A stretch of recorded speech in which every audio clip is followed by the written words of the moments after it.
too. You know the beginning of the tape? We can start? Yeah, he shows. Oh. Hi, and welcome back. Today, we're going to have another guest speaker, Mary Jane Wessler, who is the Director of Decision Support for the Baptist Health System.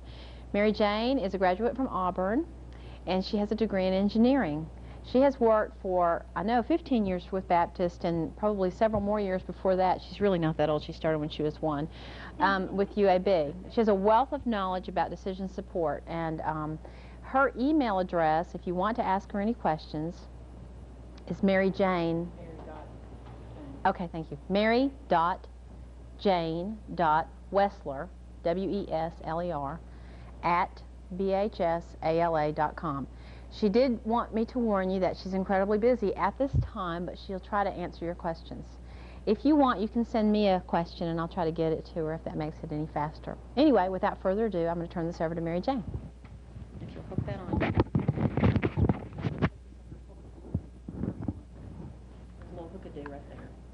Okay, I don't have a pocket. Okay. You're on, and whenever you hit the... What do I hit? Any of the keys should advance. There, you're on. There. Well, I don't want to advance it. Well, I can. Go back. How do I go back? I think you should be able to go back with that arrow key back.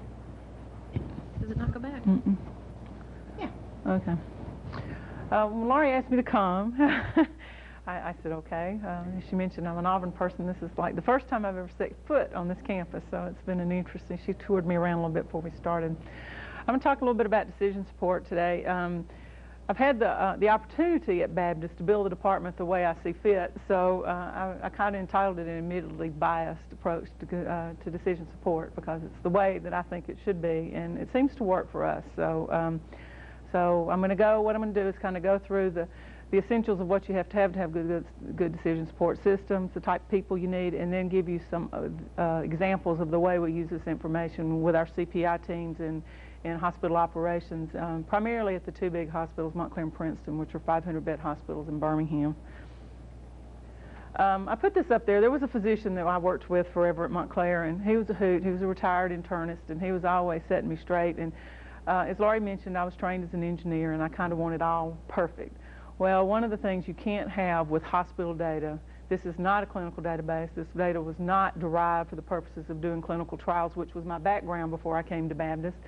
And he kept telling me, at some point in time, you've got to say it's good enough and go on. And so that's the one thing all of you going to work in hospitals, you have to make do with the data you've got. You don't collect data like you do in clinical trials to support your hypothesis. You take data and try to make it fit. And so that's one of the hardest things, I think, is knowing where all the data is in the hospital and then trying to get it into a format that physicians will buy into and that you can use to make good either clinical practice or financial practice changes. I'm going to start with the systems that we need. In most hospitals, you have all these systems listed here. Patient accounting, which is the thing that you bill the patients with.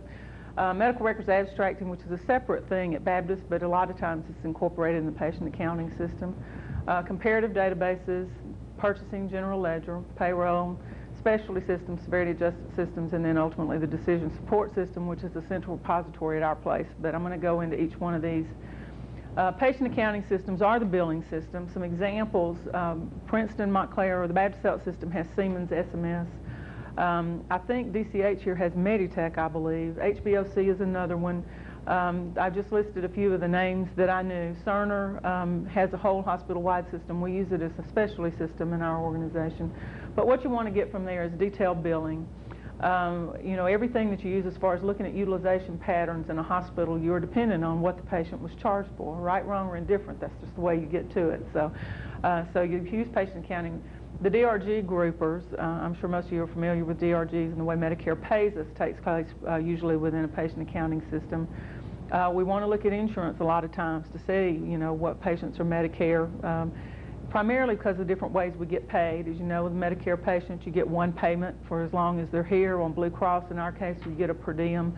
And a lot of times that'll make a difference in the way you approach the patient and the type of information, especially in case management, that you'll need to address.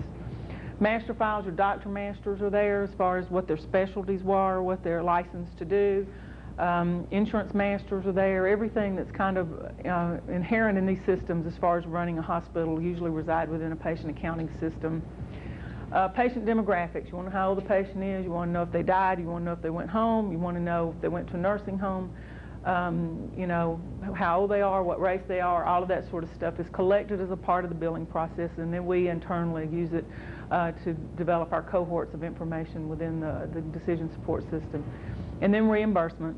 You know, it's whenever I talk about it, I feel like I've crossed over to the dark side, but you got to know what you're getting paid on these guys. Recently, my structure was changed, and now I report to finance, and so I give them a hard time all the time about being on the dark side.